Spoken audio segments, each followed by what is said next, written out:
Hello and welcome back to Photo Finds. This is the week of May 20th, 2014. My name's Nick Russo. I'm your host, and once again, as always, let me thank you for stopping by and taking a look at what we have to share this week in Photo Finds. And this week, we're going to get started at Disney's Hollywood Studios because, of course, this past weekend, Star Wars Weekends was kicked off, and we're going to go ahead and get started here at the entrance to Hollywood Studios, and we're just taking a look at these various signs and banners that they have up here, of course, themed to Star Wars characters and different characters. All right. As we make our way inside, we have this initial information booth up here, and pretty much what they're giving out up here, I think, is just event maps and guides. What really caught my eye here was that they have these cast members standing behind this booth, but up on the booth itself, they have those machine walkers from the movies, and I don't know if that was intentional to make the cast members look like they're blending into the machines. I thought it just looked pretty funny to take a picture of. Here is the map and event guide itself, of course heavily themed with Mickey Mouse there, and hosted by James Arnold Taylor, a pretty well-known celebrity icon in the Star Wars and animation voiceover community. Very talented guy. Up here at the souvenirs and information booth, this is always there, but for Star Wars Weekend, they have some additional pins and some various souvenirs that you can buy. Here's a close-up of the pricing for those pins from $7.95 to $13.95. Not too bad. Up on the main stage for Star Wars Weekend, when I walked in, I think this was about 11 a.m. on Saturday, they had Boba Fett up there. He wasn't doing any meet and greets or anything at this time. He was just kind of interacting with the crowd. Not too big of a crowd at that particular time. There's another angle of Boba Fett. Wanted to grab a quick picture of the stage itself. It was a pretty impressive stage. They had a multitude of different lights and equipment. Looked almost like a rock concert up there, and I guess that's appropriate because they have a lot of different things going on this stage apparently during Star Wars Weekends, so I guess all this technology and effect work is needed. Here's just a quick look at the booth that goes along with that main stage. Over here around the Echo Lake, they had some meet and greet booths set up for different celebrities and icons that would be there at different times of the day. These seem to be designated for specific meet and greets, although those signs looked removable, so they could just switch them out during the run of the event. This one's for Ashley Eckstein. Here's another one for Ahmed Best, who played Jar Jar Binks. Around the corner from those meet and greet booths, there were a couple more, but I felt two pictures of two booths was enough. But around the corner, they had these choose your side alcoholic drinks, one with Grey Goose vodka and one with Parrot Bay coconut rum. The darker liquor, being rum, would be for the dark side. The lighter liquor, vodka, would be for the Force. And these were $14 each. Pretty high end for an alcoholic beverage, but it did come with those swanky little lightsabers there. Another view of that. They did also serve some beer, and there's a look at the dark side and Force drinks themselves, sitting nicely in the hot, almost summer sun. Now, I don't know if I mentioned before, I am not the biggest Star Wars fanatic, so I don't know a lot of these characters' names. You're going to hear me refer to them as this character and that character, he, she. I know a few of them. I know a few of their names, but, not the very, not as well-known ones. I don't know this character's name.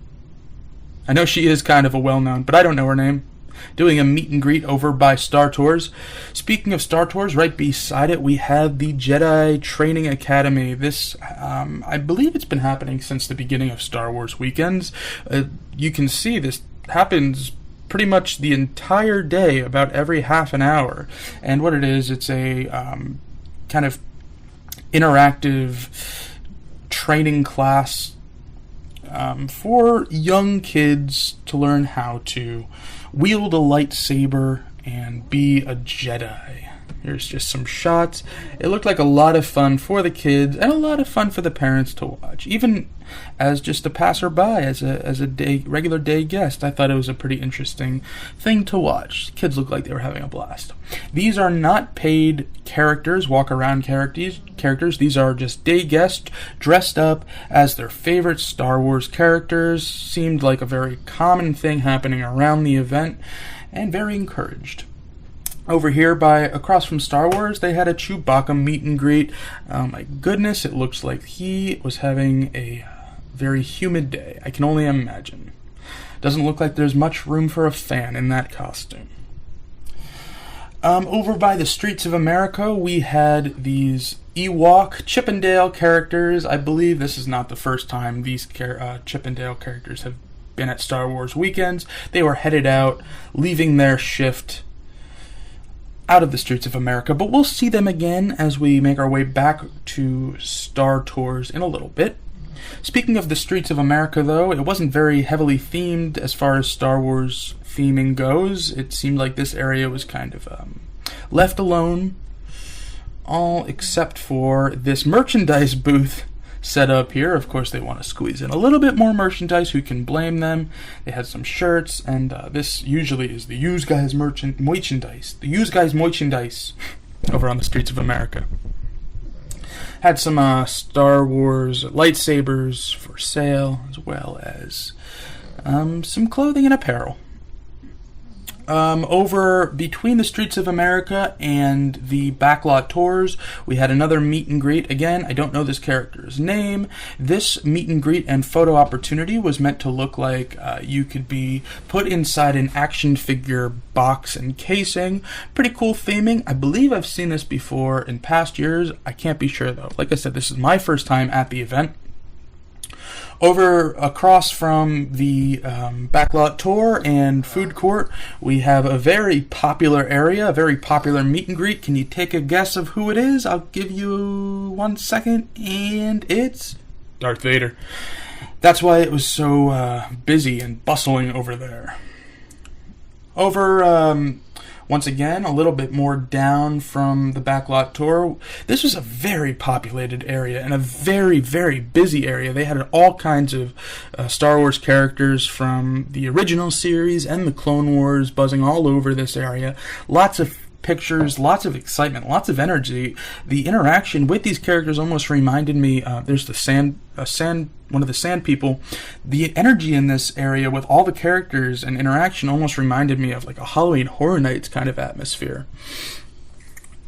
Moving on through some more characters. Here are some Stormtroopers. See, I got that one right. I know the Stormtroopers, even though I'm not a fanatic. I know the basics. But yeah, this area was awesome. I really enjoyed this area. I could have spent a few hours in here, to be honest with you. They were filming something. I don't know if this is these guys were with Disney or an outside company. I don't know exactly what they were doing. Maybe just some local media coverage. And you know what was interesting is over in that buzzing area that I was just talking about, the Stormtroopers were over there, and then you walked right over here to the main stage where Boba Fett was earlier on in the day, and the Stormtroopers were right there at the same time. So, you know, continuity wasn't the best and most precise, but I don't think they really care about that. Alright, well, we've come to the end of our main photo tour, which means that it is time for our weekly Attractions Rewind. This is where we take a look back on the last 7 days of Twitter, all things attractions, all things Twitter. And we're going to go ahead and get started on Tuesday, May 13th. And we're at City Walk. The new dome over the seating area for the upcoming Hot Dog Hall of Fame went up on City Walk. On to Wednesday, May 14th, new greenery went up on the new roof over at Starbucks in downtown Disney. Thursday, May 15th, thanks to the Orlando Informer, we got a close-up look at the new signs on Hogsmeade Station at the Wizarding World of Harry Potter. Also, we don't have them to show right now, but you can find them on Attractions Twitter and their blog. New decorations and new theming went up also over at the Diagon Alley portion of the Wizarding World. So if you want to take a look, I suggest that. Over to Friday, May 16th, back at Star Wars Weekends for a minute. We saw some limited edition iPhone cases at Star Wars Weekends. On to Saturday, the 17th of May, a section of the Magic Kingdom Hub Canal went completely dry during construction, getting ready to move forward with those developments over there. Sunday, May 18th, thanks to Magic City Mayhem, we saw Dracula hanging out front of the horror makeup show at Universal, something you don't always see. Usually he's over at Beetlejuice.